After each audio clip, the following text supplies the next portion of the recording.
you. How do you do, ladies and gentlemen? This is Orson Welles. I'm speaking for the Mercury Theater, and what follows is supposed to advertise our first motion picture. Citizen Kane is the title, and we hope it can correctly be called a coming attraction. It's certainly coming to this theater, and I think our Mercury actors make it an attraction.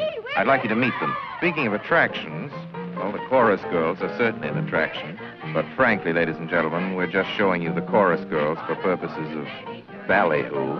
It's pretty nice ballyhoo. But here's some of our real Mercury people. This is the first time you've seen most of them on the screen. Hey, give Joe a little light. Thanks. Now smile for the folks, Joe. Smile. Joseph Cotton, ladies and gentlemen. That's it. Joseph Cotton. I think you're going to see a lot of him. Here's Ruth Warwick, whom I know you love. Ruth. Look at the camera, Ruth. We caught Ruth with her hair up. And here's somebody you've all heard on the radio, so I don't have to tell you he's wonderful. Ray Collins. Dorothy Comingore is a name I'm going to repeat. Dorothy Comingore. I won't have to repeat it much longer. You'll be repeating it. And here's George Coulouris, who's a grand actor. I'll say that name again. George Coulouris. Watch it. Here comes Everett Sloane. Look out, Everett. Oops. Everett Sloane, ladies and gentlemen. He isn't necessarily a comedian. And here's one of the best actors in the world, Agnes Moorehead.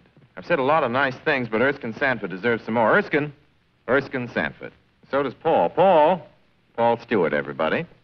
Citizen Kane is a modern American story about a man called Kane, Charles Foster Kane. I don't know how to tell you about him. There's so many things to say. I'll turn you over instead to the characters in the picture.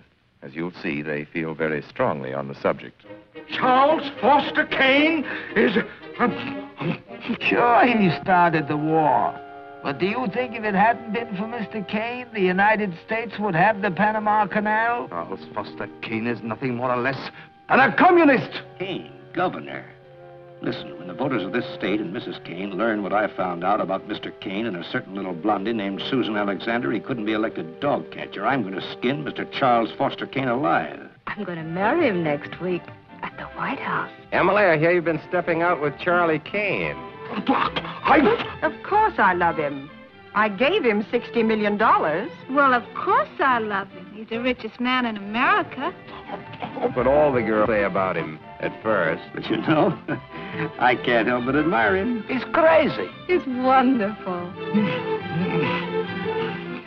Ladies and gentlemen, I don't know what you'll think about Mr. Kane. I can't imagine. You see, I play the part myself. Well, Kane is a hero and a scoundrel, a no-account and a swell guy, a great lover, a great American citizen, and a dirty dog. It depends on who's talking about him. What's the real truth about Charles Foster Kane? I wish you'd come to this theater when Citizen Kane plays here and decide for yourself.